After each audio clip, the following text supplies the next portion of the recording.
This is Beiping, a beautiful mountain village with a special place in the illustrious history of the CPC.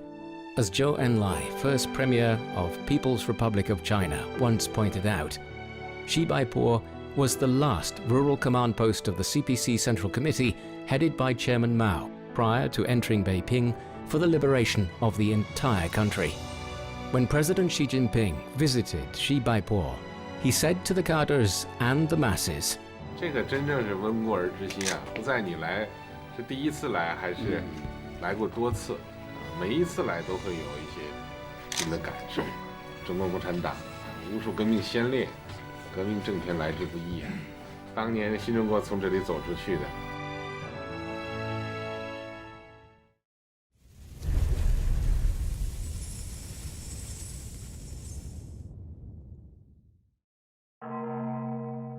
1945, a time of jubilation, victory in the war of resistance against Japanese aggression.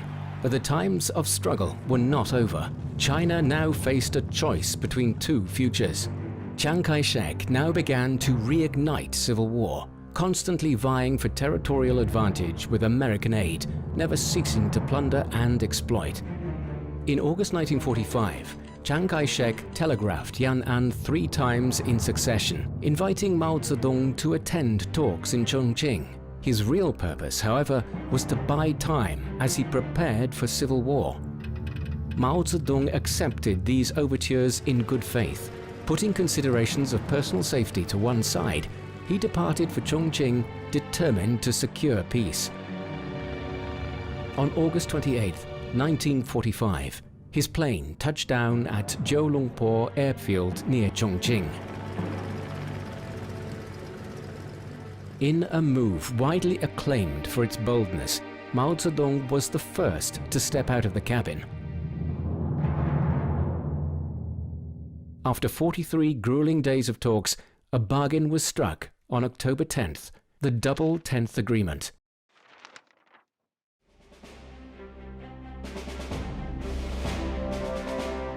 Amidst the stresses and strains of these talks, Mao Zedong, in his own hand, wrote out a poem he had composed in 1936 for his friend Liu Yangtze, Snow, to the tune of Qin Yuan Chun, that ends with this line: For truly great men, look to this age alone.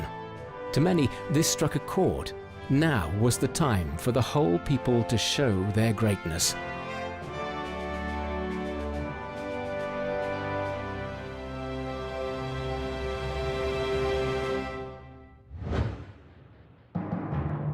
In June 1946, Chiang Kai-shek brazenly tore up the Double 10th Agreement and attacked the Central Plain liberated area, unleashing full-scale civil war.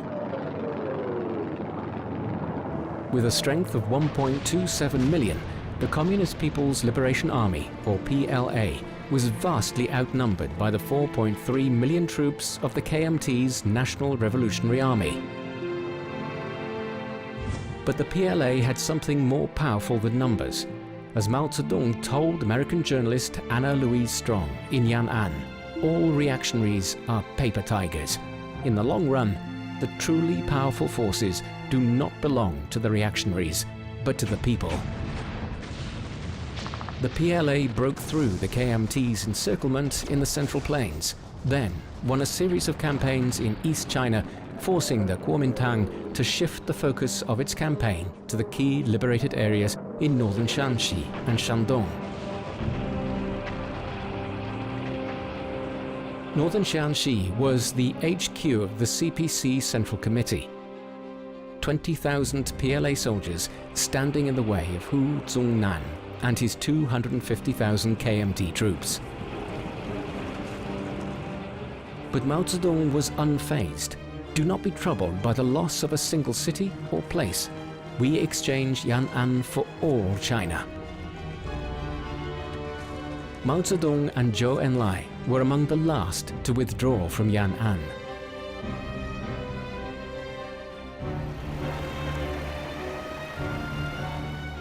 On entry into Yan'an, Hu Zongnan's troops flaunted themselves. Chiang Kai-shek also flew there for inspection. Yan'an, however, was empty.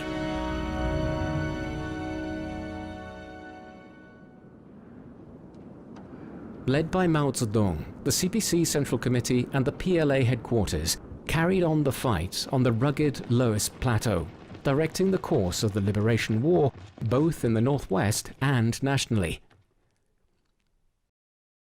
It was a time of acute danger.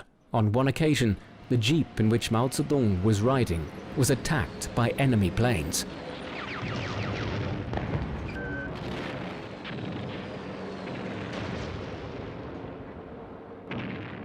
主席他很风趣的，他上了车以后，他说：“哎呀，这不错嘛，给我这个车上贴了一朵花，贴了一朵花。他打了以后，这个玻璃不是有一种这个闪纹嘛，像一朵花似的。” During the move, Mao heard a moving story.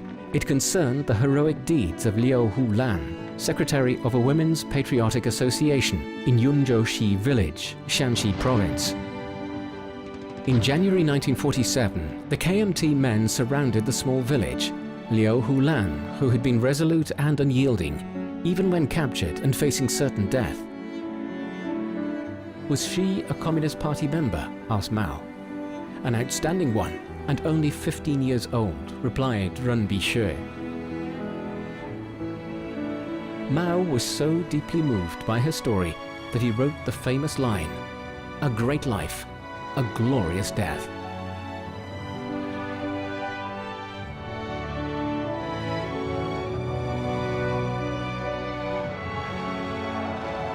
Soon after, Yangtze village was liberated. 也是在26滩杀害6户那个，他是我们这个旅小队的，我把那个大户连长抓的。On the northwestern front, the Northwest Field Army led by Peng Dehuai and Shi Zhongshun was slogging it out in a bloody war of attrition. It took 3 successive victories in Xinhuabian, Yangmahe and Panlong towns to stabilize the situation in northern Shaanxi.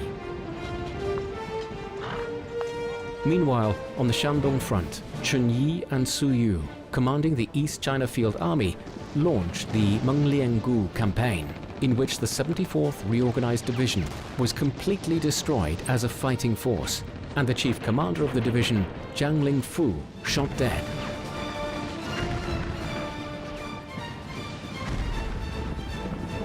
Great courage and fortitude was displayed in this engagement. As the battle reached a crescendo, a company of troops became cut off by the rising Wenhe River. More than 30 local women jumped into the icy river and built a human-supported bridge with the doors on their shoulders. 我们不能仗着妇女同志的肩膀隔阂，我们还是趟水吧啊！我说同志，你说的不对啊，这是关键时刻，时间就是胜利，时间就是保证，不能犹豫啊，请同志们过桥。 So, the soldiers, moved to tears, trotted across this special raft bridge.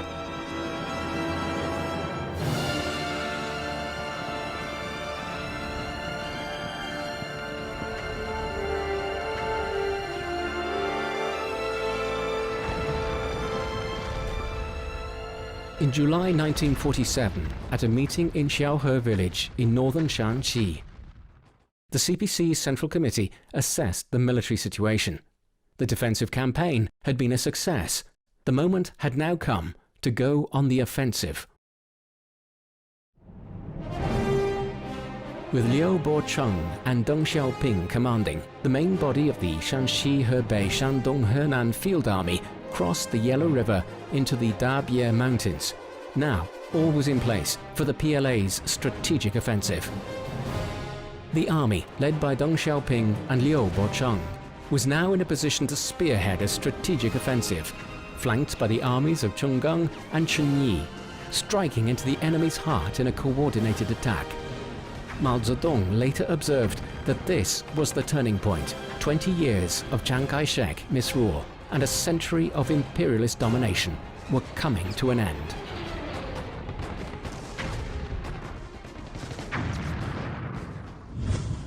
The consequences of KMT misrule soon made themselves felt in the form of soaring prices in areas still under their control. In desperation, KMT agents resorted to assassination. Democratic activists Li Gongpu and Wen Yiduo were just a few of the victims of KMT villainy. In reaction, patriotic students and Democrats threw themselves bravely into the struggle against hunger, civil war, and persecution, forming a second front in the People's Liberation War. The Kuomintang was now isolated from the entire country. In July 1947, the Working Committee of the CPC Central Committee held a national land conference in Xibaipo. The outline land law of China was formulated and then approved and released by the CPC Central Committee in October. Land reform abolished feudal land ownership and made the vast mass of peasants the owners of the land. People in the liberated areas flocked to the PLA banner to take up arms against the KMT. 解放了的人民纷纷涌入自己的部队，为了自由，为了解放，为了子孙们的幸福，他们带着仇恨，带着决心，上前方作战去。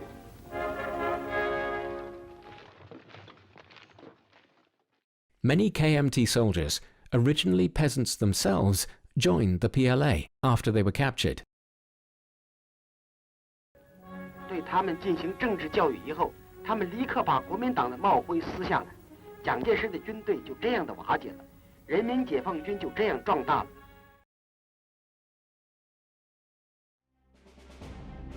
In December 1947, the CPC Central Committee held a meeting in Yangzhe village, northern Shanxi, and formulated an action program to overthrow Chiang Kai-shek and liberate all China.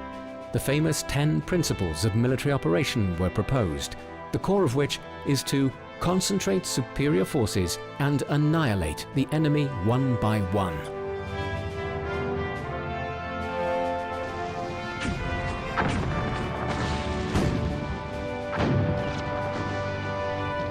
On May 25, 1948, in the battle to liberate Longhua County of Hebei, squad leader Dong Sun-rei, without a thought for his own life, charged an enemy blockhouse with explosives, blazing a trail for victory with his own flesh and blood.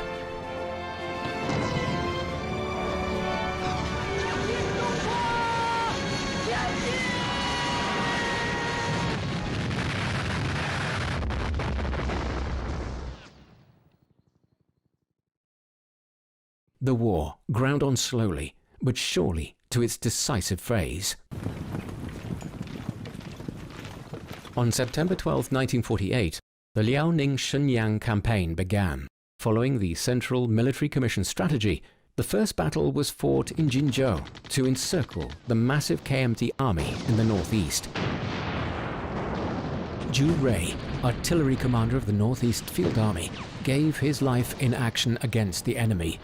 He was the highest-ranking PLA officer killed in action in the War of Liberation.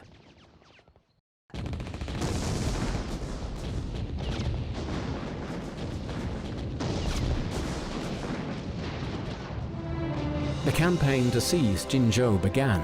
The advance was spearheaded by flag-bearer Zhu Wanlin, who was shot the moment he rushed up the city wall and made the supreme sacrifice. Taking up the standard, squad leader Zhao Hongquan advanced until he too fell to gunfire, leaving it to platoon leader Liu Jin to take the red flag to the breach, where he too was shot. In the end, it was soldier Li Yumin who made the fourth attempt and firmly planted the red flag in the breach. This all happened in the space of 3 minutes.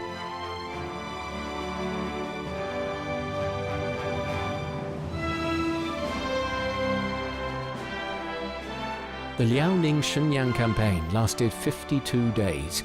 A total of 472,000 enemy soldiers were neutralized and northeast China was liberated. The stage was now set for the Huaihai campaign, the second campaign of the final offensive. 这次战役是在党中央和毛主席统一领导下，是在以邓小平同志为书记的总前委统一领导和指挥下，华东野战军、中原野战军和地方兵团密切配合下，向长江以北将军的主力进行了一次歼灭性的打击。 On the Huaihai battlefield, the PLA was outnumbered, 600,000 troops facing the KMT's 800,000. Cleverly concentrating forces to destroy Huang Baitao's 7th Army, Huang Wei's 12th Army, and Du Yuming's army group, the PLA once again won against the odds. 这次战役呢，毛主席啊，一个很形象的一个说法啊，这是一次没有举手的饭，就是我们2夜3夜硬把它吃下去了。 The Huaihai campaign lasted 66 days and involved enemy losses of more than 555,000 captured, wounded or killed. The front of the People's Liberation War was approaching the Yangtze River and South China. Every last bowl of rice and every last foot of cloth was sent to the army. It was a time when people sacrificed all they could for the greater good, giving up their meager possessions, waving goodbye to their beloved.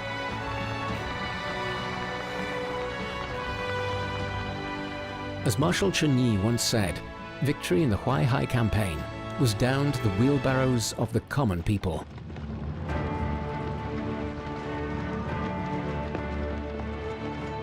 The Huaihai campaign saw the mobilization of some 5.43 million ordinary men and women. It was a people's war in every sense.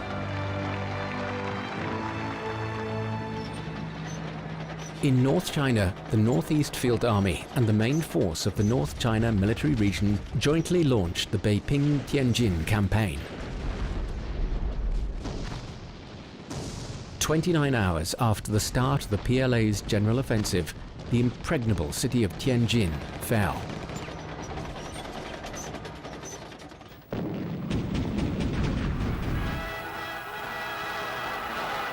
市中心的大桥是预先指定的会师地点，两支军队胜利会师了。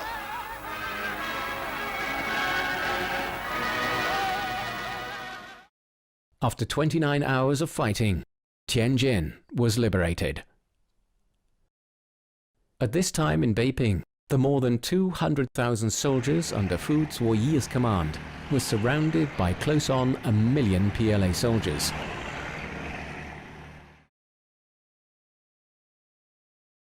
To save the century-old capital from the ravages of war, the PLA initiated a negotiation with Fu Zuoyi.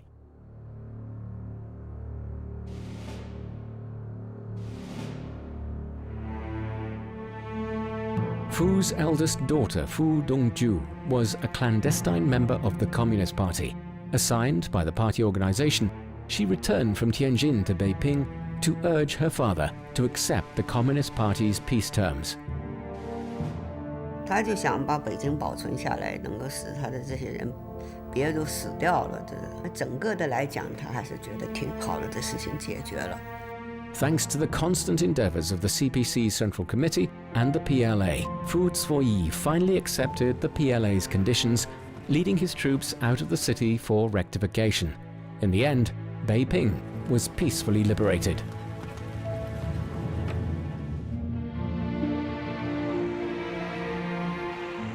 On February 3rd, the PLA held a victory parade in Beijing, then called Beiping. The city's legation quarter had been an area where Chinese people were banned from entering. On the orders of Chairman Mao Zedong, armed PLA soldiers marched through the area in high spirits. The time when Western powers running amok in China had officially ended.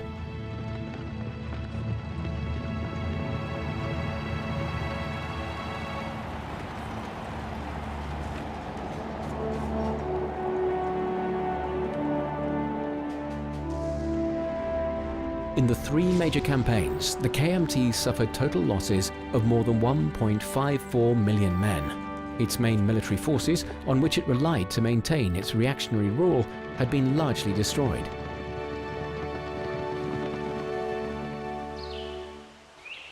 On December 30th, 1948, Mao Zedong issued a New Year's message: to carry the revolution through to the end. In April 1949, the Kuomintang regime refused to sign the Agreement on Internal Peace, reached by representatives of both parties after negotiation. Mao Zedong and Zhu De issued the order to the army for the countrywide advance. Millions of PLA soldiers launched the Yangtze River crossing campaign.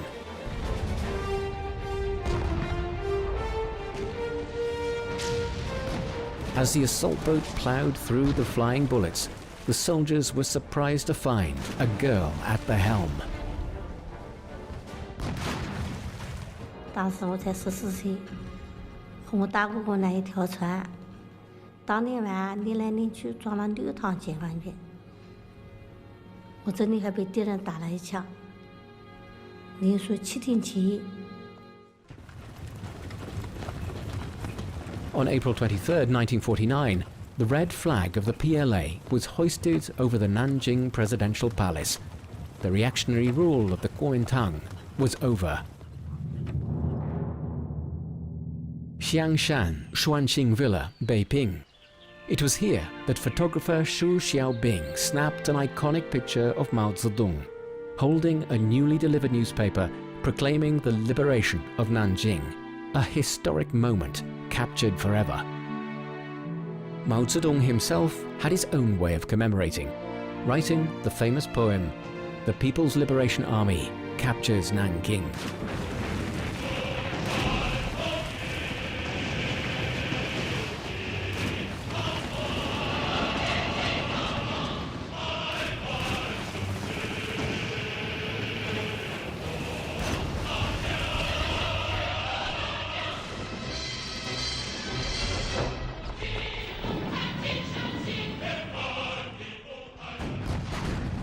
Then the Shanghai campaign began.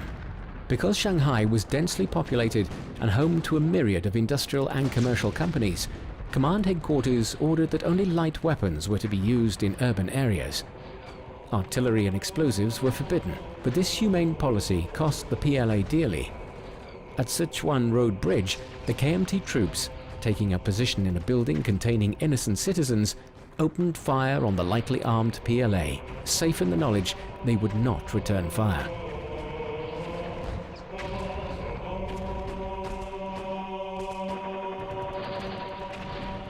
这个二班呢，在渡江的时候是第一批登上了南岸，当时打的也很好，也没有一个伤亡。登岸之后一路打到上海，可是全部牺牲在四川路桥下。我记得很清楚，那天是5月25号，再过2天，上海就解放了。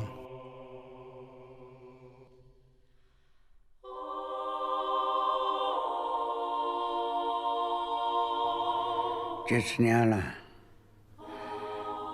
我一直在想当时这些同志说的一句话。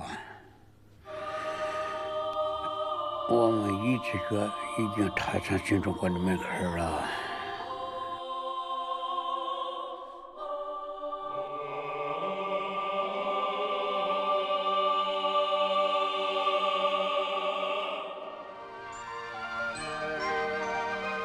上海人民广播电台，上海人民广播电台，亲爱的听众们，你们好！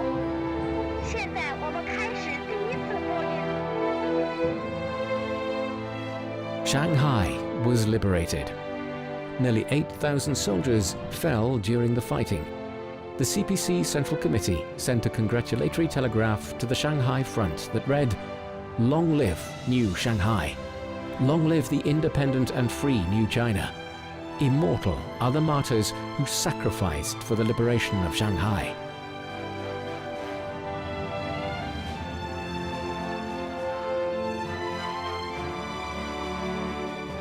The PLA continued its march across the country, mopping up pockets of enemy resistance and liberating the rest of the country.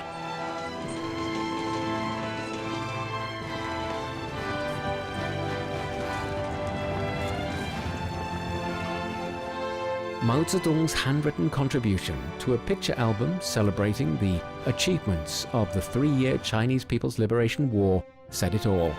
At long last, the victory of the people really had come.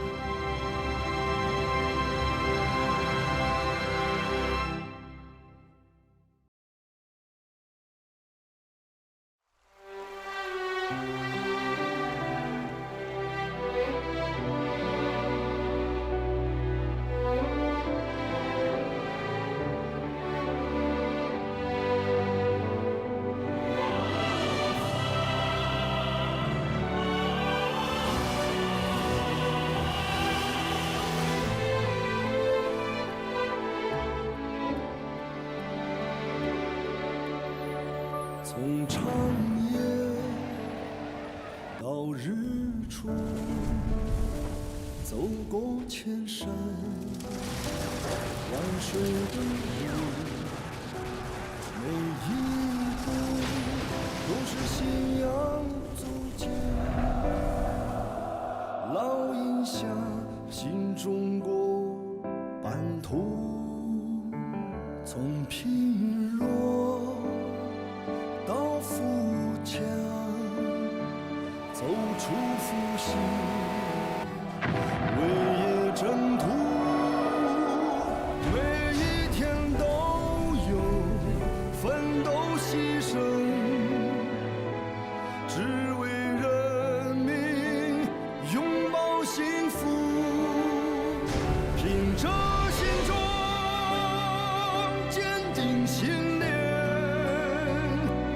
敢叫日月换新天，循关漫道，风雨无阻，汇聚起中华儿女同向前。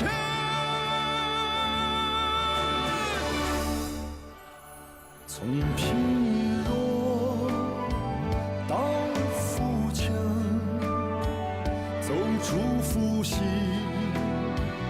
为业征途。